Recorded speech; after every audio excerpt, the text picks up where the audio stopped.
مجموعة الأرصاد الجوية سعد الله أوقاتكم بكل خير. إذا إخوة الله يجزيكم بخير، غادي ننبهوكم مرة أخرى اللي عنده إخوان اللي تيتواصل مع الناس الجنوب الشرقي، خصوصا طاطا، زاكورة، ورزازات، تينغير، الرشيدية، هاد المناطق الله يجزيكم بخير. نبهوا الناس في هاد المناطق، قولوا لهم ردوا البال، راه كاينه الشتاء قويه، راه كاين عواصف رعديه مهمه هاد نهايه الاسبوع السبت والحد.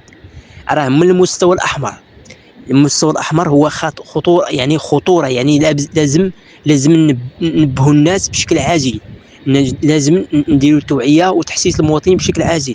راه الله يجزيكم بهذه المناطق، الله يجزيكم بخير، راه تهمها عواصف قويه مصحوبه امطار غتوصل المقاييس ديالها من 70 حتى ل 100 ملم او 120 ملم. الله يجزيكم بخير. هنا يقظه حمراء بشكل عاجل في المناطق زاكورة، تنغير، ورزازات، طاطا والرشيديه. نبهوا الناس الله يجزيكم بخير في هذه المناطق. وكذلك غادي ممكن نقولوا حتى المناطق ديال مرتفعات الحوز، تالودانت، المناطق ديال الصزاق، قلميم، حتى شرق تيزنيت، وكذلك يعني بعض المناطق داخل سوس. نبهوا الناس وقولوا لهم ردوا البال، راه نهاية الأسبوع راه جد يعني تشكل السيول وفيضانات جد وارد في نهاية الأسبوع من السبت والحد.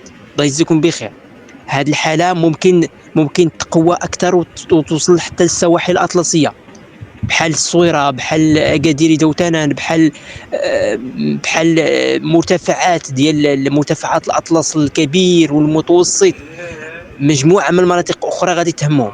المهم اللي هو المهم في هذا الشيء كامل، نبهوا الناس للمناطق اللي غتكون فيها الحالة خطيرة من المستوى الأحمر، هي المناطق اللي ذكرناها قبيله، المناطق ديال زاكورة، ورزازات، تينغير، رشيدية وطاطا. نبهوا الناس الله يجزيكم بخير.